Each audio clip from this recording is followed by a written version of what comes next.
สวัสดีครับกิจกรรมความเพียรครั้งที่61วันที่30เดือน6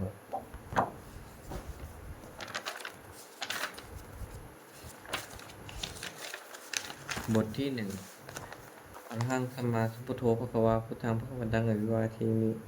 สวากขาโตภควตาธัมโมธัมมังนัมมัสสามิสุปฏิปันโนภควโตสาวกสังโฆสังฆังนามามิบทที่2อรหังสัมมาสัมพุทโธสุจิรังปานินิพุตโตผู้นิหิธรรมโนทานิพานะมีหิจติสติยาวชีวังอหังพุทธังธัมมังสังฆังสรณังกโตปูเชมิรัตนัตยังธัมมังจารามิโสทินาบทที่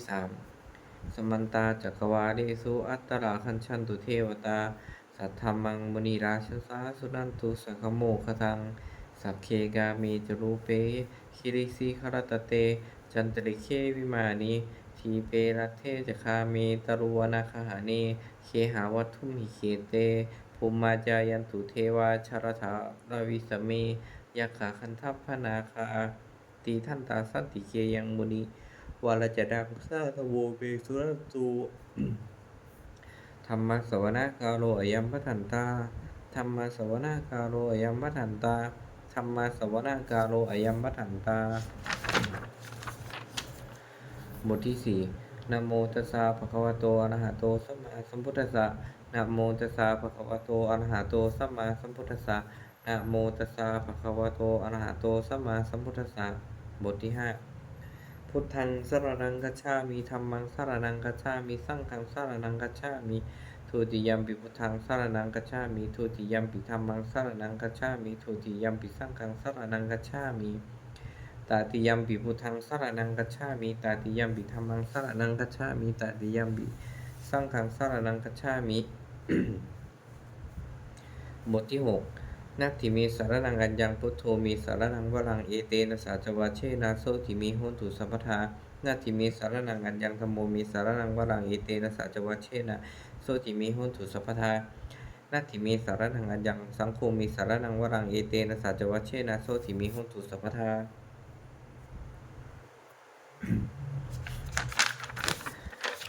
บทที่7พุทธังนเมรัตนาภูตาสรีรจิตตังธัมมังนเมรัตนาภูตาวิสุทธิสารังสังฆังนเมรัตนาภูตาสุสีรจิติเอตังนเมติรัตนังรัตนาจยวหังสัมมาสโมสารีตาวัตถุวิเศษภูตังอัญโยยานยุกตะคุณะยโยคาวะสัมปวันตังอันสุมิตยัมหีปีตาเทวะยะธาติทันเทเอกังวินาตาทิตาเรสัมมาสัมภเวนะโลเคกทาจีจาชิเลนจะปาตุภูตังคัมภีรยานวิสยังอาติทุสัทังวินยูหีปติชะตาชะเนหิวิชัญญรูปังโลกัมหิเจหิจิกถาจูปรัพพนิยังเกสันจิสุธิวิธิตังกุณกายตายะนามิหิเยวะชะนะตายะสุวิสุตัมปิสามุปัสสะตังมานะสิสุทธาปะสาสทานังปุญญติกานามาสามุตตามะปุณณภูมังทุกขาปมุจจนะมุขสารนังคตานังปูชาละหิสุปรมังอภิภูชเนยยังนิพานสาชิกิริยายุปานิสยัตถาสัมมากิเลสมารโสธนาสิทธิยาจาสาธุหิอัฏฐกุสเลหูปเสวนียังปานีหิจาปิสารนังคัมมณียะเมวะตัสมาหิตังติรัตนังสารนังคตัมหาลันตตินที่วังคณาเนสุนามัสมานาภูเชมะจาปีสสาตังโสปสันนจิตตาตัทธานุปาริจริยาสทารตาจาปุญเยนะตัทธาสุกะเตนะสุขีภเวมุเตเชนะตัสสะจาสทาปีสุวัติโหนตุโยเจถาธรรมะวินะยัมหิปมาณภูโตโลกุตตลาภีสามายะมะโยนิยโตสุโพชมังตัสโสปานิสยาจายายะอายัมปิโหนตุวัตถุตเยปาลิกิโตสุปทาทกาโลบทที่8 โยจักขุมาโมหามาลาปัดกัตโทสามังวพุทโธสุขโตวิมุตโตมานัสสาปาสาวินิโมจยันโตบาเปสิเคมังชนะตังวิเนยยังพุทธังวรันตังสิทธสานามามิโลกัสสานาทัจจาวินายากันจาตันติสาเตชัยสิทธิโหตุสัพพันตรยาจาวินาสมินตุธัมโมทัชโยวิยาสะตัสสะสัตถุทัสเสสีโลกัสสาวิสุทธิมังคังนิยานิโกธรรมทารัสสาธาลีสาตาวโหสันติกาโลสุจินโนธัมมังวรันตังสิทธสานามามิโมหัมปทานังอุปสันตถาหังตันติยสาเตชัยสิทธิโหตุสัพพันตรยาจวินาสมินตุสัทธัมมเสนาสุขตานุโคโยโรกัสสปาปู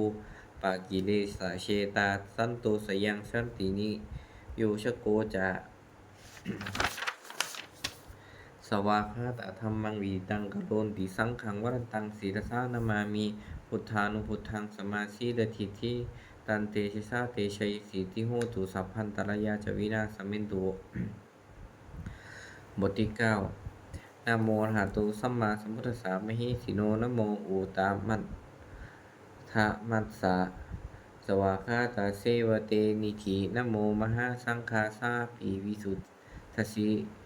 รัตถิติโนนะโมโอมาตายารัตถัสสะรัตนัตยาสัสสะทุกังนะโมโอมกาทีตัสสะตัสสะวะทุตยัสสะบินะโมกาลปภาเวนะวิคัญชันตุปัทถวานะโมกาลานุภาเวนะสุวัติโหนตุสัพพทานะโมกาลัสเตเชนะวิธิมหิโหมิเตชวาบทที่10เอวังเมสุตังเอกังสมยังภควาสักเกสุวิหารติกบิรวัตถุสมิงมหาวณีมหาตาภีคุสังเขนะสัตถิงปัญจมันเตหิภีคุสเตหิสัพเพหิวาระหันเตหิทัสหิจาโลกธาตุหิเทวตาเยปุเยนะสันนิปาติตาโหติภควันตังทัสนายะภีคุสังคัญจา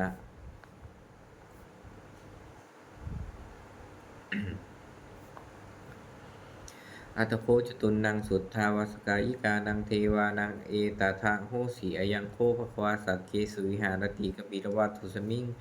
มหาวณีมหาตาภีคุสังเขนะสัตถิงปัญจมัตเตหิภีคุสเตหิสัพเพเหวาระหันเตหิทาสหิจาโลกธาตุหิ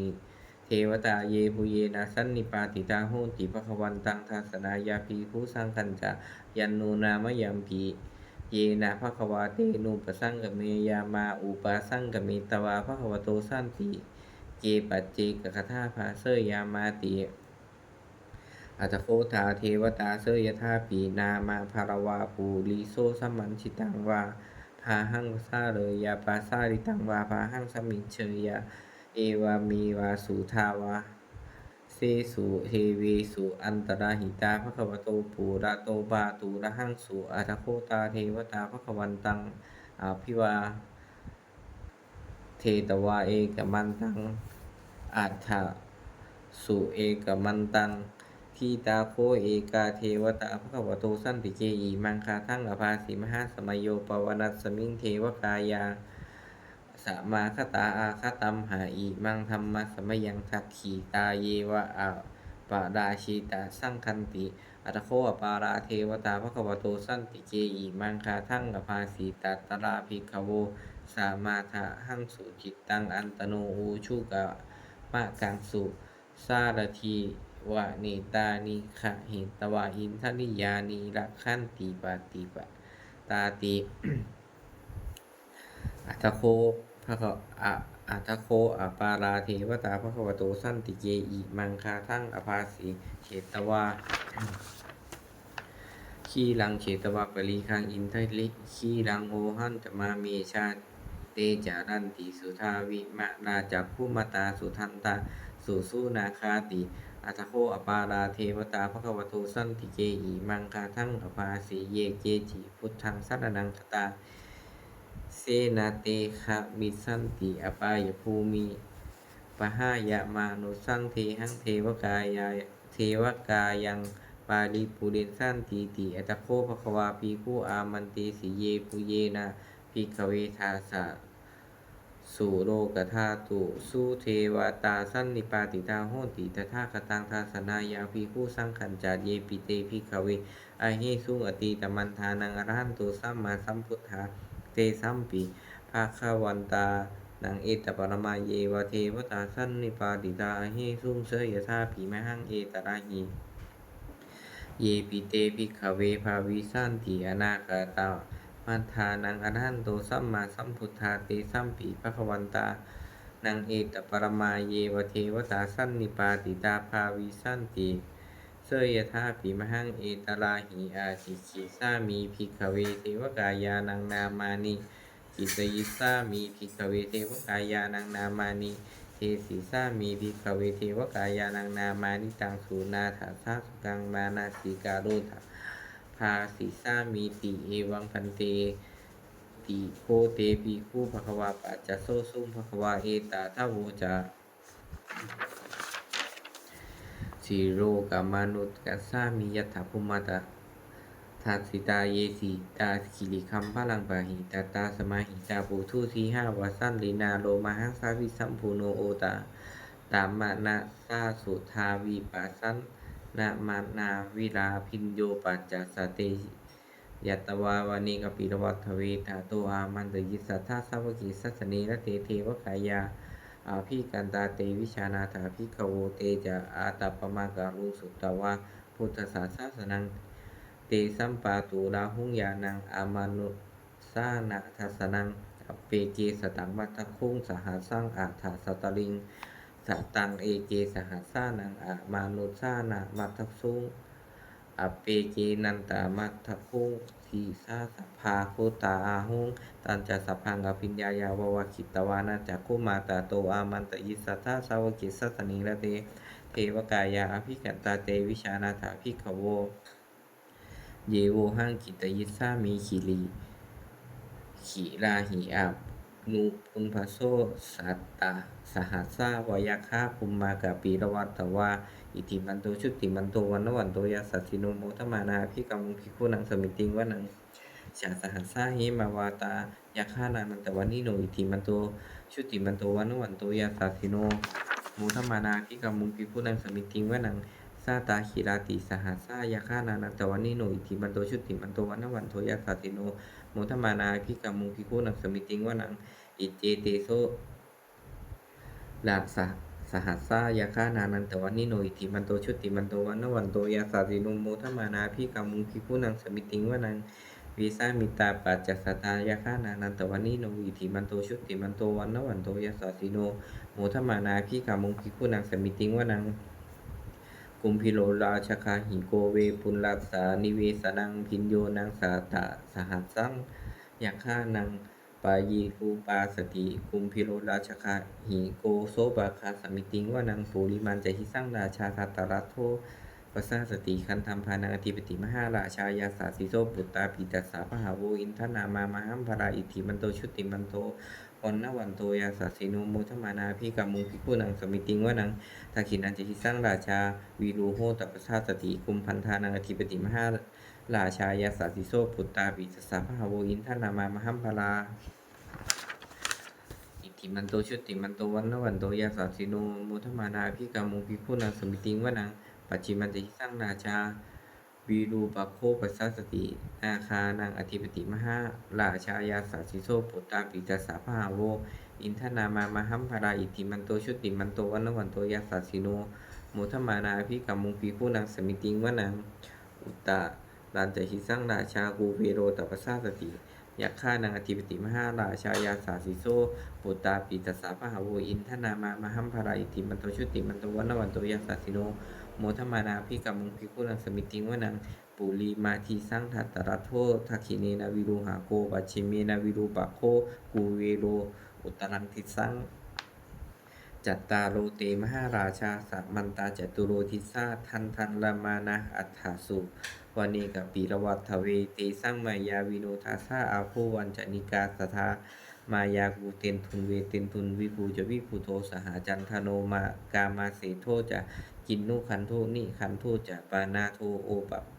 ปันโอปะมันโยจะเทวสุโตจะมาตลิงจิต ตะเซโนจะคันธัมโพนะโอราชาชานุสโพอาโคปัญจสิโคเจวติมพรูสุริยะปัจฉาสาเอเตจันเยจาราชโนคันธัมภาสหาราชูพีโมทัมมานาพี่กามุงพิคุนังสมิติงวนังอัตคูมาภาซานาคาเวสาลาสหตัจกากัมพาลาสะตะราอาโคปยคาสห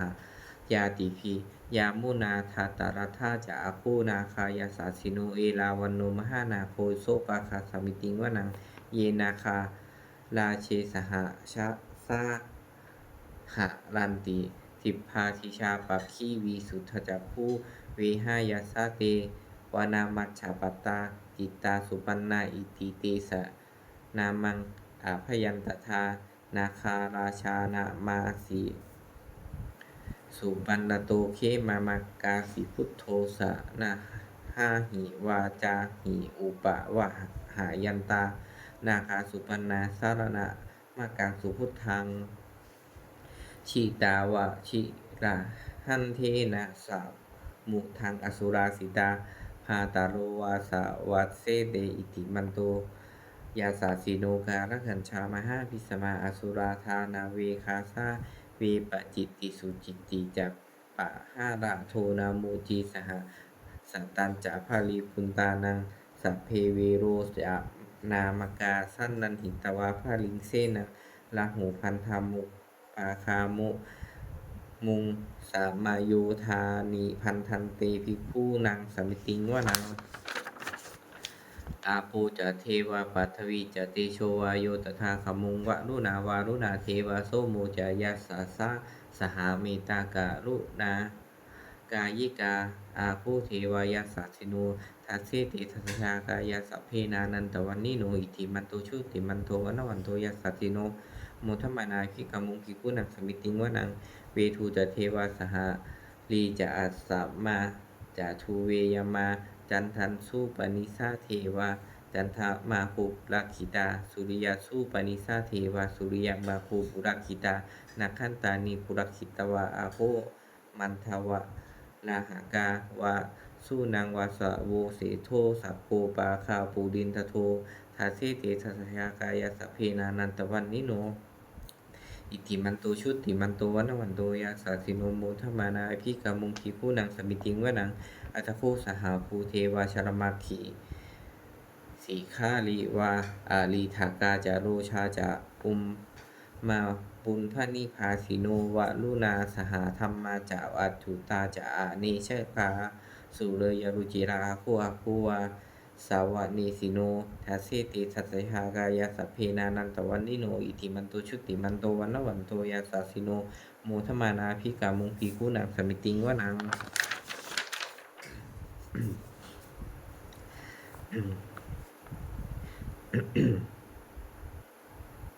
สัมมนามหาสัมมนามานุสามนุสุตมาคีถาปทุสิกาอาโคอาโคมโนปทุสิกาอาทะโคหาลายโยเทวะ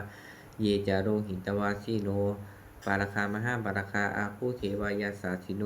ทัสเสเตทัสสัทธากายาสัพเพนานันตวันนิโนอิติมันโตชุติมันโตวันวันโตยาสาสิโนโมทัมมานาภิกามุงภิกขุนังสมิติงวนังสุกากาลุมหาอารุณาอาคูเวคานาสาสหโอทาตาคัญญาห้าปาโมฆะอาคูเทวาวีจักขณาสัทธามันตาห้าราคาชามิสกาจายาสาสิโนธนายังอาคาปะชุโนโยทิสาอภีวัสติทัสเสเตทัสหากายาสเพนานันตวันนิโนอิติมันโตชุติมันโตวันวันโตยาสาสิโนโมทมานาภิกามุงภิกขุนังสมิติงวนังเคมียาตุสีตายามากัตกาจายาสาสิโนสัมพิตการามาเสธาโชตินามาจะอาสวานิมานาละหิโนอาภูอัตภูปารานิมิตาทัสเสเตทัสสหากายาสเพนานันตวันนิโนอิติมันโตชุติมันโตวันวันโตยาสาสิโนโมทมานาภิกามุงภิกขุนังสมิติงวนังสันเทเตเทวานิกายาสัพเพนานันตวันนิโนนามันวะเยนะอาคันชุ่งเยจันเยสัทธิสาสหปาวุทชาติมัคคีลังโอขาตินะมะนาสวังทัคเคโมขะตะลังนาคังจันทะวะอาสีตาติตัง สุพัมมาปรมัตโตจะพุตตาอิทิมาโตสหสันนางปูมาโรติโซจะโซปะคาสมิติงวนังสหัสสพัมมาโลกานังมหาพัมมาพีติทาติอุปปันโนชุติมันโตพิสมากาโยยาสาธิโซทันเศรษฐาอิสราอาโคปัจเจกะวะสาวันติโนเตสัญจามัจฉาโตอาคาหาลิโตปริวาลิโตเตจะสัพเพอภิกันเตสิ้นเทเทเวสพัมมะเกมาลเสนาภิกามีปัสสากันหัสสะมันทิยังเอถาคันหาถาพันหาถาลาเคนะพันหามัตถุโวสามันตาปริวาเลถามาโวโมจิตถาโพจินังอิติตัตถามหาเสโนกันหากันนาเสนังอาเปสิเยปาอินาตาลามะหาจะสะลังกัตตวานะเพลวังยาธาปาวุสโกมีโคธานายันโตสาวีชุโกตถาโซปะจุทาวันติสังกุโทอัสสยังวานิเสตันจะสัพพังอภิญญายะววคิตวานันจักขุมาตาโตอามันตยิสสัทธาสาวกเคสัสสเนระเตมาลาเสนาอาภิกันตาเตวิชานาถาภิกขโวเตจะอาตาปมังกะลุงสุตตวะพุทธศาสนังวีตาราเคหิปากามุงนีสังโนมัมปีอินชยุงสัพเพวีชิตังสังคามาพยาติตายาสาสิโนโมทันติสหภูเตหิสาวกาเตชนีสุตาบทที่11อเสวนาจะพารานังปฏิตานันจะเสวนาปูชาจะปูชนียานังเอตมังคลมุตตมังปาติรูปะ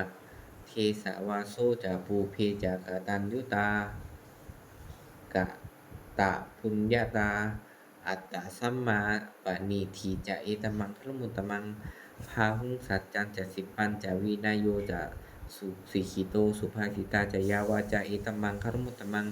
มาตาปิตุอุปัฏฐานังปุตะทารัสสะสังฆโหอานาคุราจะกัมมันตาเอตมังคลมุตตมังทานันจะธรรมจะอริยาจะยาตกานันจะสังฆโหอานาวัญชานิกัมมานิเอตมังคลมุตตมังอารติวิรติปาปามัจจปานาจะสัญญโมอัปปมาโทจะธรรมีสุเอตมังคลมุตตมังคาราโวจะนิวาโตจะสันตุทีจะกตัญยุตากาเลนะธรรมะสาวะนางเอตมังคลมุตตมังขันติจะโสวะจัสสตาสามารถนานันจะทัสนังกาเลนะธรรมะสากัจฉาเอตมังคลมุตตมังตาโพจะพัมมจริยาอริยสัจจานาทัสนังนิพพานาสัจฉิกิริยาจะเอตมังคลมุตตมังพุทธัสสะโลกะธัมเมหิจิตตังยาสนากัมปติอาโซ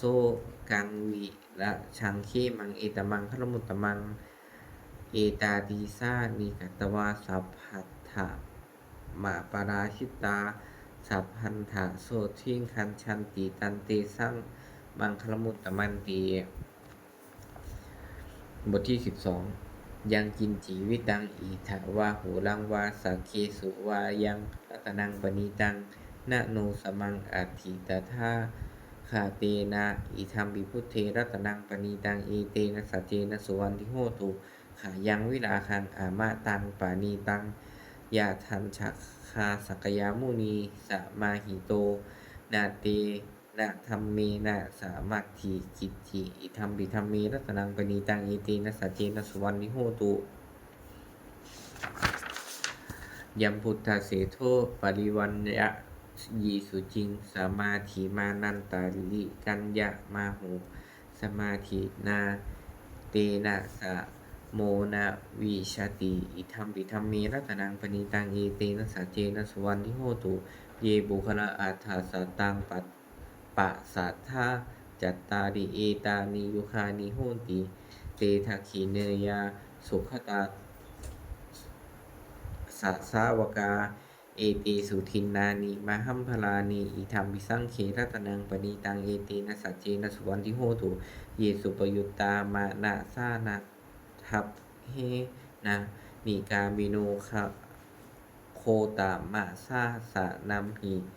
เตปฏิปัตตาอะมาตังวิคันหะรัตถามุทานิพุตติงพุทธะวานาอีธัมปิสังเขรัตนังปณิตังเอเตนะสัจเจนะสุวรรณิโหตุขีนังปูรานังนาวังนัตถิสัมภวัง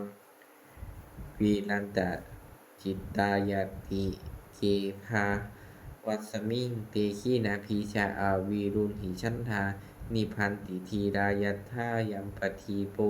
อิธัมปิสังเขรัตนังปณิตังเอเตนะสัจเจนะสุวรรณิโหตุบทที่13อัตตาหาเวชิตังเสยโยยาจายังอีตะ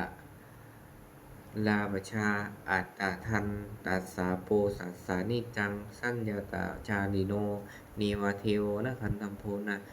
มาโรสหะพมมุนาชิตตังอปาชิตตังกายิลาตถารูปัสสันตุโนบทที่14ภาสีตมิทังเตนะภควตาชานตาปัสสตาอรหันตาสัมมาสัมพุทเทนะเอถาตุมหิงมาอานุสะเวนะมาปรัมมะปรายะมาอิติกิรายะมาปิตากะสัมปทาเนนะมาตักกะหิตุมานะขยะนะยะขะหินะมาอากาลาปาลิวิตักเกนะมาทิถินิชานะคันติยามาพันพะรูปะยะปะตายะมาสามะโนนะโนคารุยะธาตุมีหิอัตตนาวะชาเนยยะถาอิมิธัมมากุสลาอิมิธัมมาสาวัญชาอิมิธัมมาวินยูคาราหิตาอิมิธัมมาสัมมันตาสมาหินาอธิตายะทุกขายาสังวัตตันติอัฏฐตุมีหิชาเฮยะทายะถาตุหิอัตตนาวะชาเนยยะถาอิมิธัมมาอากุสลาอิมิธัมมาอนะวัญชาอิมิธัมมาวินยูปสันทาอิมิธัมมาสัมมันตาสมาธินาหิตายะสุขาวะสังวัตตันติอัฏฐตุมีหิอุปสัมปชะวิหาเลยยธาติบทที่15อุปาณิยติชีวิตะมัมปมายุงชรูปนิตัสสานาสันติตานาเอตังพยังมรณีบิคมโนปุญญานิกะยิลาถาสุขาวะหานิอุปนิยติชีวิตะมัปปมายังชรูปนิตัสสานาสันติตานาเอตังพยังมรณีบิคมโนโลกามิสังปะชะนิสันติเบโคโยถากาเยถาสังยะโมวาจายะอุถาเจตสาตันจะตังตัสสะเปตัสสะสุขายะโหติยังชีวมาโนปะกะโลติปุญญังธัมโมหะเวรัคขติธัมมจาริงธัมโมสุจินโนสุขะมาวะหาติเอสานิสังโซธัมเมสุจินนีนาทุคติงคันชันติธัมมจารีสัพเพสังขาราอนิจจาติยถาปัญญายาปัสสติอาถานิพินทติทุกเขสัมมาโควิสุทธิยาสัพเพสังขาราทุกขาติยถาปัญญายาปัสสติอาถานิพินทติทุกเขสัมมาโควิสุทธิยาสัพเพธัมมาอนันตาติยถาปัญญายาปัสสติอาถานิพินทติทุกเขสัมมาโควิสุทธิยาบทที่16อปันนะกัตถานะมีเยทุติยังอโหตักกิกาเอตาทัญญายะเมทาวีตังคันเฮยะอาปันนกังพาหุงเวสารนังยันติปัปภะตานิวะนานิจาอาลามาลุขะเจตยานิมนุสาพยาตัจจิตานีตังโคสารนังเขมังนีตังสารนังมุตตะมังนีตังสารนังมะคัมมาสัพพาทุกขาปมุจจติบ โยจะพุทธจะธรรมันจะสังฆันจะสารนังคโตจัตตาริอริยสัจจานิสัมมันปัญญายาปัสสติทุกขังทุกขัสสะมุปาทังทุกขัสสะจะอติกมังอริยันจะอธิขีกังทุกขุปัสสมาคามินังเอตังโคสารนังเขมังเอตังสารนังมุตตมังเอตังสารนังมะคัมมาสัพพาทุกขาบมุจจติบทที่17อาทิตังนานาวาขาเมยะขาเมมียะนับปะติกังเคอนาคตังบุคคลไม่ควรคำนึงถึงสิ่งที่ล่วงแล้วไม่ควรมุ่งหวังสิ่งที่ยังไม่มาถึงยะถาติตัมปะหินันตังอัปปตันจะอนาคตังสิ่งใดล่วงไปแล้วสิ่งนั้นก็เป็นอันละไปแล้วและสิ่งที่ยังไม่มาถึงก็เป็นอันยังไม่ถึงปัญจุปันนันจะโยธรรมังตัทธาตัทธาวิปัสสติอสังหิลังอสังกุมปังตังวิทามานุรูหะเยก็บุคคลใดเห็นแจ้งทำปัจจุบันไม่งอนเงียนไม่คอนเทนในธรรมนั้นได้บุคคลนั้นพึงเจริญธรรมนั้นเนืองๆให้ปุดโปร่งเถิดอัญเชวะกิจจมาตัปปังโกชยามรณีสุเวมรณังสุเวพึงทำความเพียรเสียในวันนี้แหละใครเราจะรู้ความตายในวันพุ่งนาหิโนสังคลันเตนะมหาเสนีนามัจจุนาเพราะว่าความผัดเพี้ยนกับมัจจุราชผู้มีเสนาใหญ่นั้นย่อมไม่มีแก่เราทั้งหลายเอวังวีหาดีมาตาพิงาโหดันตะมาทิตังติตังตังเวพันเทกาลันโตติสันโตอติคเตมุนีตีพระมุนีผู้เงียบสงบย่อมเรียกบุคคลผู้มีปกติอยู่อย่างนี้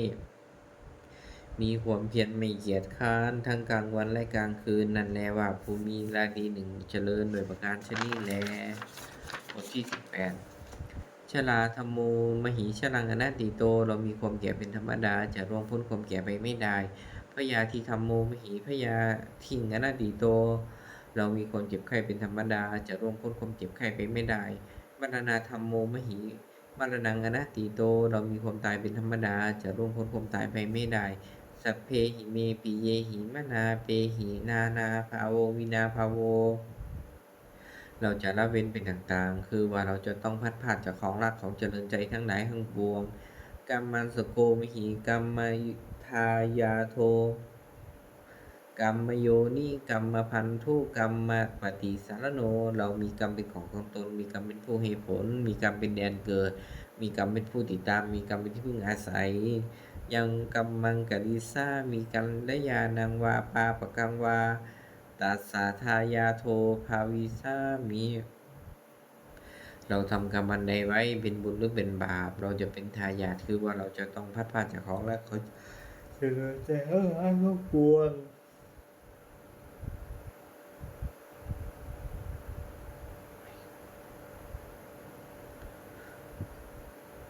เราทำกรรมอันใดไว้เป็นบุญหรือเป็นบาปเราจะเป็นทายาทคือว่าเราจะต้องได้รับผลของกรรมนั้นสืบไปเอวังอัมหิอิบอภิหังปัจจเวขิตาพังเราทั้งหลายควรพิจารณาอย่างนี้ทุกวันเถิดบทที่19ทุกขปัตตาจะนีทุกขาพยาปัตตาจะนีพยาโสกปัตตาจะนีโสกะโหนตุสัพเพปิปานิโนเอตาวตาจะอัมหิทีสัพพะตังปุญญาสัพพตังสัพเพเทวานุโมทันตุสัพพะสัมปติสิทธิยาทานังทาทันตุสาทยาสีลังลักขันตุสัพพทาภาวนาพีลาตาโหนตุคันชันตุเทวตาคตาสัพเพพุทธาภรปัตตาปัจเจกานันจะยังพลังอรหันตานันจะเตเชนะรักขังพันธามิสัพพโสบทที่20หันธรรมยังปฏิทานะคทายโยพนามเสยาเทวตาสันติวิหารวาสินี ทูเปคาเลโพธิคาเลตะหินตะหิงตาธรรมทาเนนะภวันตุปุชิตาโสทิงกะโรนเตถาวิหารมันทะเลเทราจามัชฌานาวากาจะภิกขโวสาลามิกาทานะปฏิอุปสกาคามาจะเทสานิคามาจะอิสลาสัปปานาภูตาสุขีตาภวันตุเตชลาพุชาเยปิจะอันถาสัมภาวาสังเสถาชาตาอาถาโวปาติกาอิยานิกังธรรมวรังปฏิจะเตสัพเพปิทุกขัสสะกะโรนตุสังขยังทาตุจีรังสตังธัมโมธัมมัฏฐาราจาปุคลาสังโฆโหนตุสัมมโควะอัฏฐายะจะหิตายะจะอัมหิรักขตุสัมธัมโมสัพเพปิธัมมจารีโนโพธิงสัมปาปุเนยมาธัมเมอริยะยัปปะเวทิเพทิเปบทที่21ท่านธรรมยังปฏิทานาคทาโยพนามเสปุญญาสิทานิกาตาสะยานันยานิกตานิเมเตสัญจะภาคิโนโหนตุสัตตานันตาปะนะมานกาเยปิยาคุณวันตาจามหังมาตาปิตาสโยทิฏฐามีจาปายะทิฏฐาวาอันเยมัชฌะตะเวลิโนสัตตาติทันติโลกัสสมิงเตภุมมาจตุโยนิกาปัจเจกจตุโวกาลาสังสารันตาภวาภเวยาตังเยปฏิทานัมเมอนุโมทันตุเตสยังเยจิมังนัมปชานันติเทวาเตสังนิเวสยุง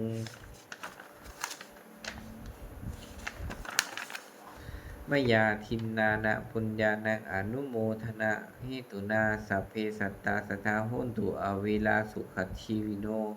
เคมาปทันจาปปโปตุเตสะสะสีชะตังสุภาขอสัตว์ทั้งหลายไม่มีที่สิ้นสุดไม่มีประมาณจงเป็นผู้มีส่วนแห่งบุญที่ข้าพเจ้าได้ทำในบัดนี้และแห่งบุญทั้งหลายทั้งอื่นที่ข้าพเจ้าได้ทำแล้วคืนชนเหล่าใดเป็นที่รักผู้มีคุณมีมารดาและบิดาของข้าพเจ้าเป็นต้นที่ข้าพเจ้าได้เห็นหรือแม้ไม่ได้เห็นและสัตว์ทั้งหลายอื่นที่เป็นกลางและมีเวรกันตั้งอยู่ในโลกเกิดในภูมิสามเกิดในกำเนิดสี่มีขันธ์ห้าและขันธ์หนึ่งและขันธ์สี่ท่องเที่ยวอยู่ในภพน้อยภพใหญ่สัตว์เราได้ทราบการให้ส่วนบุญของข้าพเจ้านี้ของข้าพเจ้าแล้วขอสัตว์เหล่านั้นจึงจงอนุโมทนาทานเองเถิดก็สัตว์เราได้ย่อมไม่ทราบการให้ส่วนบุญของข้าพเจ้านี้ขอเทพทั้งหลายจึงแจ้งแก่สัตว์เหล่านั้นขอเหตุคืออนุโมทนาบุญทั้งหลายที่ข้าพเจ้าให้แล้วขอสัตว์ทั้งปวงจงอย่ามีเวรอยู่เป็นสุขเสมอเถิดและจงถึงทางอันเกษมเถิดขอความหวังอันดีของสัตว์เหล่านั้นจงสำเร็จเถิดด้วยอนุภาพแห่งสัจจะอธิษฐานอนุภาพแห่งความเพียรอานิสงส์แห่งการบูชาพระรัตนตรัยด้วยการสายทยายบทสวดมนต์พระสูตรพระปริตและพระคาถาเหล่านี้ขอความสุขสวัสดีจงเกิดแก่มีแก่ครอบครัวของข้าพเจ้าขอให้พ้นจากทุกข์ภัยทั้งปวงขอให้ครอบครัวของข้าพเจ้าเจริญทั้งทางโลกและทางธรรมขอให้โดยเทพเทวดาทั้งหลายโปรดอนุโมทนาในการสวดสาธยายมนต์และธรรมะเหล่านี้เมื่ออนุโมทนาแล้วโปรดอำนวยพรให้แก่ครอบครัวของข้าพเจ้าและวัตถุมงคลพระกิ่งไพลินพินาศโดยมูลนิธิสมเด็จพระญาณสังวรวัดบวรนิเวศวิหารตลอดจนถึงวัตถุมงคลทั้งหลายที่สิ่งสร้างขึ้นทั้งที่ผ่านมาและที่จะสร้างขึ้นในอนาคตขอจงเปรียบด้วยอนุภาพแห่งพระปริตและคำมงคลในพระคาถาต่างๆขอจงสำเร็จศักดิ์สิทธิ์ทุกประการเถิดสาธุสาธุ